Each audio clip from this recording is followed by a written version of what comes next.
ഓരോരുത്തർക്കും തമ്പുരാൻ എന്തൊക്കെയാ നിരീച്ചു വച്ചിരിക്കുന്നതെന്ന് ആർക്കറിയാം.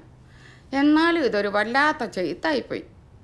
ആ മക്കൾ ദൈവത്തോട് മുട്ടിപ്പായി പ്രാർത്ഥിച്ചോ.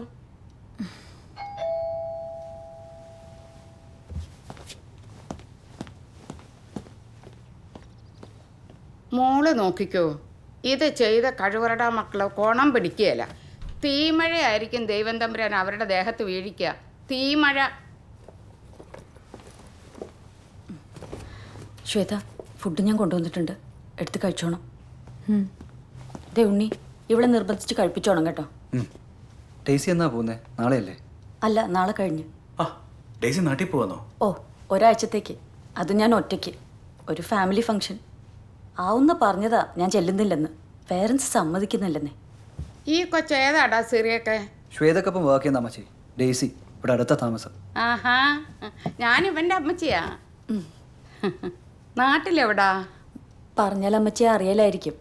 പെണ്ണുക്കര എന്ന് പറയും, തെക്ക. അയ്യോടി, പെണ്ണുക്കര എന്ന് പറഞ്ഞാൽ ഇത്ര അറിയാതിരിക്കാൻ എന്തുവാ? എൻ്റെ അമ്മ വീട് അവിടെ വച്ചേ, മേക്കറ്റൂര്. കേട്ടിട്ടുണ്ടോ? ഓ, ചെറുപ്പത്തിൽ ഞാൻ എന്തോരം തവണ അവിടെ വന്ന് നിന്നിട്ടുള്ളതാ. അതിരിക്കട്ടെ, കൊച്ചവിടെ എവിടെത്തിയാ? എനിക്കവിടെ ഒരുമാതിരിപ്പെട്ട വീടുകളൊക്കെ അറിയാം. എവിടത്തെയാ? അത് കാളിയന്തല എന്നാ വീട്ടുപേര്. കാളിയന്തല എന്ന് പറയുമ്പോൾ കാളിയന്തല കിഴക്കോ പടിഞ്ഞാറ്റോ?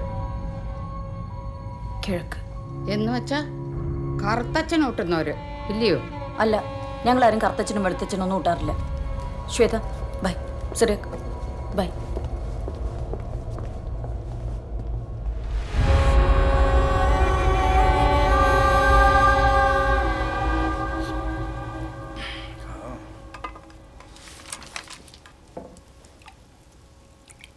അമ്മച്ചി ഒരെണ്ണം അടിക്കുന്നോ?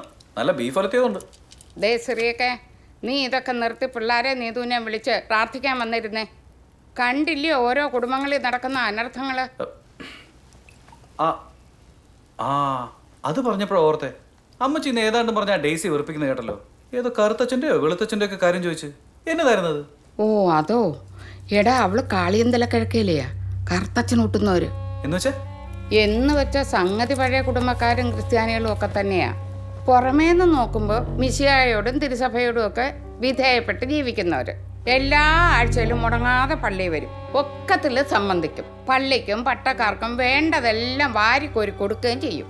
പക്ഷെ പുറത്ത് ആരും അറിയാതെ അവരുടെ കുടുംബങ്ങളിൽ ചില രഹസ്യ ഏർപ്പാടൊക്കെ ഉണ്ടെന്നാ പറയുന്നത്. സഭയ്ക്കും പ്രമാണങ്ങൾക്കും നിരക്കാത്ത ചില കർമ്മങ്ങള്, വെച്ചാരാധനകള് ഒക്കെ പണ്ടുള്ളവർ പറഞ്ഞു കേട്ടിട്ടുള്ളതാന്നേ. കാളിയന്തല കിഴക്ക്, പുത്തൻ ചേർപ്പാട്ട്, കുന്തക്കാലി, ഇങ്ങനെ ചില കുടുംബങ്ങളുണ്ട്. എന്തായാലും ഇവിടുന്നൊന്നും നമ്മുടെ വീടുകളിലോട്ട് പെണ്ണുങ്ങളെ കെട്ടിച്ചോണ്ട് വരാറുമില്ല, അങ്ങോട്ടോട്ട് കെട്ടിച്ചയക്കാറുമില്ല. അമ്മച്ചിയുടെ ഈ പഴംപുരാണത്തിൽ എൻ്റെ മനസ്സിൽ സംശയങ്ങൾ പൊങ്ങിയതും സ്വസ്ഥതയില്ലാതായതും. അതുകൊണ്ട് അമ്മച്ചി പറഞ്ഞതിൻ്റെ ഓത്തൻറ്റിസിറ്റി എത്രയാണെന്നറിയാൻ ഞാൻ വെറുതെ നെറ്റിലൊന്നും തപ്പി. അങ്ങനെ ഡീറ്റെയിൽ ഇൻഫർമേഷൻസ് ഒന്നും കിട്ടിയില്ലെങ്കിലും ചില സൂചനകൾ അവിടെ ഇവിടെ കണ്ടു. തേവലക്കരയും ഉദയംപേരൂരും കുന്നംകുളത്തൊക്കെയായി ചെതറിക്കിടക്കുന്ന 10-40 കുടുംബക്കാരെ കുറിച്ചാണ് ഈ ആക്ഷേപം. പരസ്യമായി ദൈവജനമെന്ന് സ്വയം പറഞ്ഞ് നടക്കുമ്പോഴും കള്ളും പെണ്ണും പൊന്നും വെച്ച് രഹസ്യമായി ഏതോ ഇരുണ്ട ശക്തിക്ക് വിരുന്നൊരുക്കാറുണ്ടത്രേ ഇവർ. ആ ചടങ്ങിന് ഇവർക്കിടയിൽ തന്നെ പറയുന്ന പേരാണ് കറുത്തച്ഛനൂട്ട്. എൻ്റെ ചിന്ത പോയത് വേറൊരു വഴിക്കാ. അമ്മച്ചി പറഞ്ഞതും കഴിഞ്ഞ ദിവസം നീ പബ്ബിൽ കണ്ട കാഴ്ചയും CPRCയിൽ വെച്ച് ജെയ്സൺ പറഞ്ഞതൊക്കെ ചേർത്ത് വായിച്ചാൽ ഇളയിലേക്കുള്ള ലിങ്കാണോ ഈ ഡെയ്സി എന്നൊരു സംശയം. അങ്ങനെ സംശയിക്കാൻ എനിക്ക് സോളിഡ് ആയിട്ടുള്ള മറ്റൊരു റീസൺ കൂടിയുണ്ട്. ഇള കിഡ്നാപ്പ് ചെയ്യപ്പെടുന്നതിന് തൊട്ട് മുൻപ് പള്ളിമുറ്റത്ത് വെച്ച് നടന്നൊരു സംഭവം.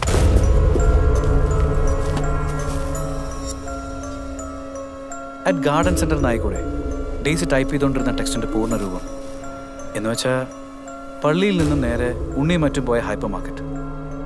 സംഭവം നടന്ന സ്ഥലം. അല്ല, ഇതൊക്കെ എൻ്റെ വെറും സംശയങ്ങൾ മാത്രമാണ് കേട്ടോ. അങ്ങനൊരു സംശയമുണ്ടേ നമുക്കത് തീർക്കണ്ടേ സിറിയാക്ക്? വേണം. പക്ഷെ എങ്ങനെ? അവളാണെ നാളെ നാട്ടിൽ പോകാനിരിക്കുക.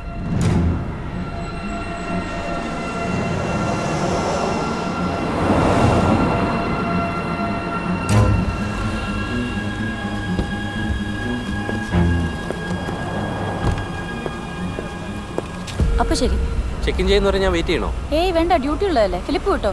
എങ്കിൽ ശരി, take care. Bye bye by.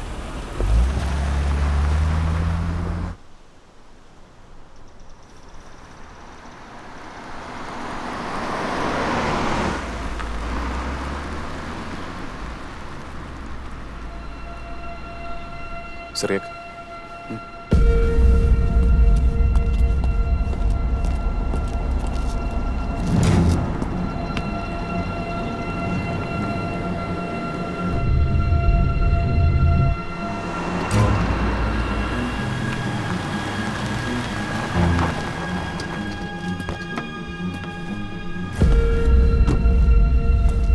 ആ എന്താ സിറിയൊക്കെ എന്ത് പറ്റി? എന്നാ പറയാനാണ്, ഇവൻ ചെറിയൊരു സ്ട്രൈക്ക്, ഞാനത് സോൾവ് ചെയ്യായിരുന്നു. ഡാ നീ പോയി സ്റ്റാർട്ട് ചെയ്തേ. ഓ എനിക്ക് മേലെ ഇനി മണിക്കൂർ ഒന്നായി പരിപാടി തുടങ്ങിയിട്ട്. അറിയാവുന്ന ആരെയും വിളിച്ച് കാണിക്ക് സിറിയൊക്കെ. ഡാ അത് ഫിലിപ്പേ, വെള്ളമുണ്ടോ നിങ്ങളുടെ വണ്ടിയിൽ? ദാഹിച്ചിട്ട് വയ്യ. അതുകൊണ്ട് ഞാൻ പോയി എടുത്തിട്ട് വരാം. വേണ്ട വേണ്ട, വെള്ളമൊക്കെ ഞാൻ എടുത്തോളാം. മാഷ് പറ്റിയ ഇവനി വണ്ടി ഒന്ന് സ്റ്റാർട്ട് ചെയ്ത് കൊടുക്ക്. ഓ കുറെ നേരമായി. ഡ്രൈവർ സൈഡ് ഡോർ പാഡിലാണേ. ആ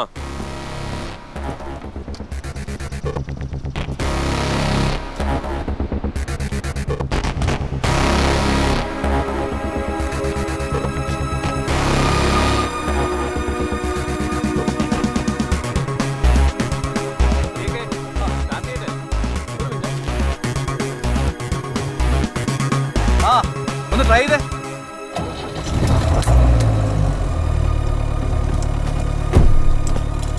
കണ്ടില്ലയോ, ഐശ്വര്യമുള്ള മോൻ തൊട്ടപ്പോഴേക്കും സംഗതി റെഡിയായേ. ആ ഇതെങ്ങനെ ഒപ്പിച്ചു? താങ്ക്സ് ഫിലിപ്പേ. ഇനി എനിക്ക് താൻ വിട്ടോ, അല്ലെ തൻ്റെ ഡ്യൂട്ടി മുടങ്ങും. അത് ശരിയാ, ഇപ്പൊ തന്നെ ലേറ്റാ. എങ്കിൽ ശരി, ബൈ. Okay bye.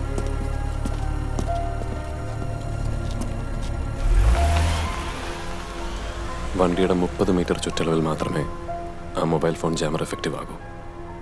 അതുകൊണ്ട് അയാൾ ഓഫീസിലെത്തുന്നതിന് മുമ്പ് നമ്മൾ പ്ലാൻ ചെയ്ത പോലെയൊക്കെ നടന്നിരിക്കണം. നീ പെട്ടെന്ന് വിട്ടോ, ബാക്കി ഞാൻ ഏറ്റു.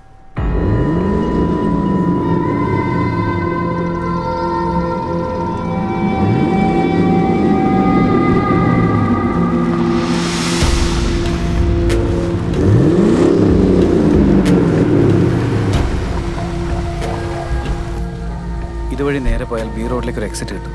ദൂരം കൂടുതല, പക്ഷേ സ്പീഡ് ക്യാമറാസ് ഇല്ല.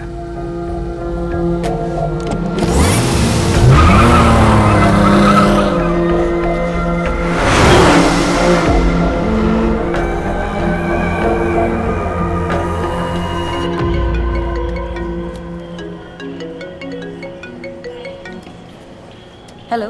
ഹലോ ഡേസി, ഞാൻ സിറിയക്കാണേ. ആ സിറിയക്ക്. അല്പം മുമ്പ് ഞാൻ കുറേ ട്രൈ ചെയ്തിരുന്നു ഡേസിയെ, പക്ഷെ കിട്ടുന്നില്ലായിരുന്നു. ഓ സോറി, ഞാൻ നാട്ടിലേക്ക് പോകാനായിട്ട് ഇപ്പോൾ എയർപോർട്ടിലാണ്. കുറച്ച് മുമ്പ് സെക്യൂരിറ്റി ചെക്കിലായിരുന്നു, അതായിരിക്കും വിളിച്ചിട്ട് കിട്ടാതിരുന്നത്. എന്താ സിറിയക്ക്? അത് ഡേസി, പേടിക്കാനൊന്നുമില്ല. നമ്മുടെ കൂപ്പർ റോഡിലെ റൗണ്ട് അബൌട്ടിന് അടുത്ത് വെച്ച് ഫിലിപ്പിനൊരു ആക്സിഡന്റ്. എന്നിട്ട് ഒരു പോളിഷുകാരൻ്റെ വണ്ടിയായിട്ടൊന്ന് ഇടിച്ചതാ. ഭാഗ്യത്തിന് ഞാനും ആഡും അപ്പോൾ ആ വഴി പാസ് ചെയ്യായിരുന്നു. ഇപ്പൊ ആംബുലൻസിൽ ഹോസ്പിറ്റലിലോട്ട് കൊണ്ടുപോയിക്കൊണ്ടിരിക്കുക. പേടിക്കണ്ട, ഞാൻ ഫോളോ ചെയ്യുന്നുണ്ട്. ഫിലിപ്പിന്റെ കാറിനുള്ളിൽ അരമണിക്കൂർ മുമ്പ് എടുത്തൊരു എയർപോർട്ട് എൻട്രി പാസ് കണ്ടിരുന്നു. അങ്ങനെ മനസ്സിലായേ ഡേസി ഡ്രോപ്പ് ചെയ്തിട്ട് വരുന്ന വഴിയാണ്. അതുകൊണ്ട് തന്നെ ഫോണിൽ കിട്ടാതായപ്പോൾ ഞാൻ ആഡമിനെ എയർപോർട്ടിലോട്ട് അയച്ചിട്ടുണ്ട്. ഞാനിപ്പോ എന്താ സിറിയക്ക് ചെയ്യണ്ടേ? എങ്ങോട്ടാ വരണ്ടേ? ഒഴിവാക്കാൻ പറ്റുന്ന യാത്രയാണെങ്കിൽ അത് ക്യാൻസൽ ചെയ്തിട്ട് എത്രയും പെട്ടെന്ന് എയർപോർട്ടിന്റെ വെളിയിലെത്തുക. അപ്പോഴേക്കും മാഡം അവിടെ എത്തിയിട്ടുണ്ടാവും. ബാക്കി ഡീറ്റെയിൽസ് ഞാൻ അവനെ വിളിച്ച് പറഞ്ഞോളാം. ഓക്കെ.